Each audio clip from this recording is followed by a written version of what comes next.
Bonjour Stéphane Le Foll, le dimanche 28 juin 2020, vous êtes réélu maire du Mans avec 63,14% des suffrages pour votre liste et quasiment 3 ans, jour pour jour, après cette élection. Vous tirez un premier bilan à mi-mandat, un bilan qui sera envoyé à l'ensemble des Manceaux dans un document appelé Métamorphose d'une ville. Pourquoi avoir choisi ce terme de métamorphose ? En fait, ce qu'on a voulu faire, c'est, au travers de ce document, c'est d'essayer de traduire ce que l'on entend le plus souvent aujourd'hui, c'est ça bouge, la ville change. Donc on s'est dit que l'idée de la métamorphose était une idée qui visait justement à reprendre ce qui pouvait être dit et à essayer de traduire dans un document qui ne soit pas exhaustif de tout ce qui est fait, mais qui rappelle les grands engagements qu'on avait pris.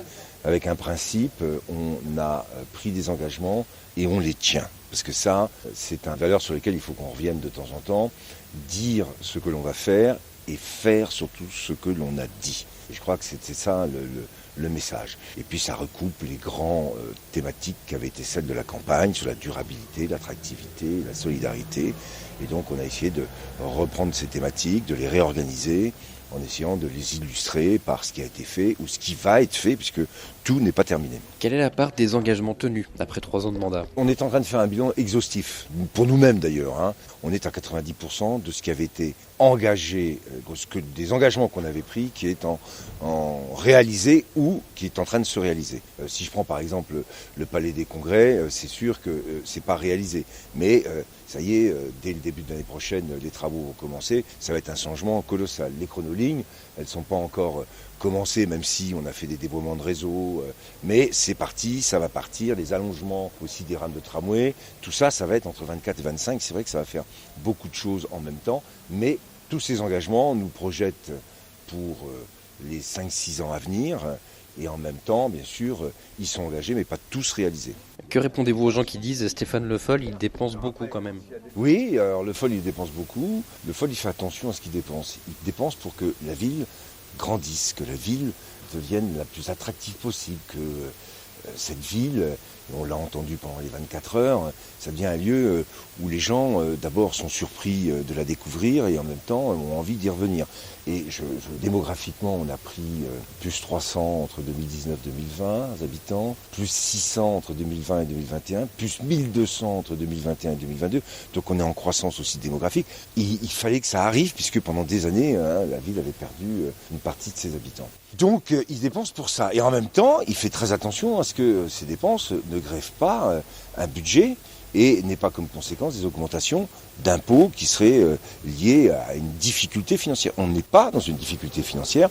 Et sur la ville, par contre, on est sur un point de vigilance, parce que c'est vrai que l'inflation qu'on a connue, les dépenses supplémentaires, qui c'est pas celle que j'ai décidé, mais que nous avons subi comme tout le monde, mais font qu'aujourd'hui, notre épargne nette, c'est notre capacité à reporter sur les investissements ce que nous dégageons sur le fonctionnement, est extrêmement serrée, et on ne peut pas rester et se satisfaire de ça, mais en même temps, on va le faire et on va le gérer, mais sans remettre en cause nos investissements et sans augmenter non plus les impôts. Donc on a 2 années là, sur lesquelles on va être extrêmement vigilant pour le budget de la ville, parce que le budget de la métropole, par contre, lui, il est extrêmement positif et la métropole est d'une solidité financière, j'allais dire, assez exceptionnelle. La métropole, ça fait 6 ans qu'elle n'emprunte pas, et donc elle investit sans emprunter.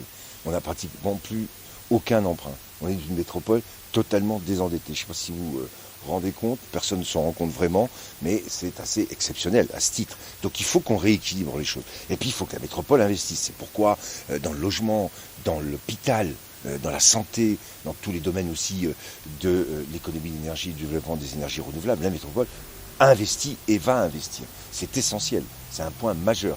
Mais il y a un problème d'équilibrage entre la ville maintenant et la métropole, et on essaye de le faire là aussi avec méthode, avec sérieux, pour tenir les bouts de la chaîne, développer la ville et la métropole en termes d'activité économique, d'attractivité et de durabilité, en même temps qu'on maintient des services de proximité partout dans toutes les communes et dans le Mans en particulier. Est-ce qu'il y a un projet Stéphane Le Foll dans cette mandature ? Non, j'en ai pas. Moi, ce que je voudrais regarder, ce qui satisfait tout élu et toute l'équipe municipale aujourd'hui, c'est surtout ça qui est important. C'est cette équipe. C'est que les gens commencent à dire effectivement que ça bouge, que ça change, que la ville se développe, que la ville elle a une notoriété qui est en train de monter. Et ça, c'est le plus beau des cadeaux. Le reste, après, on essaie de faire au mieux, tous ensemble, pour qu'on soit fiers de ce qu'on a à faire et surtout qu'on soit conforme et cohérent par rapport à ce que l'on voulait faire. Merci Stéphane Le Foll. Merci beaucoup.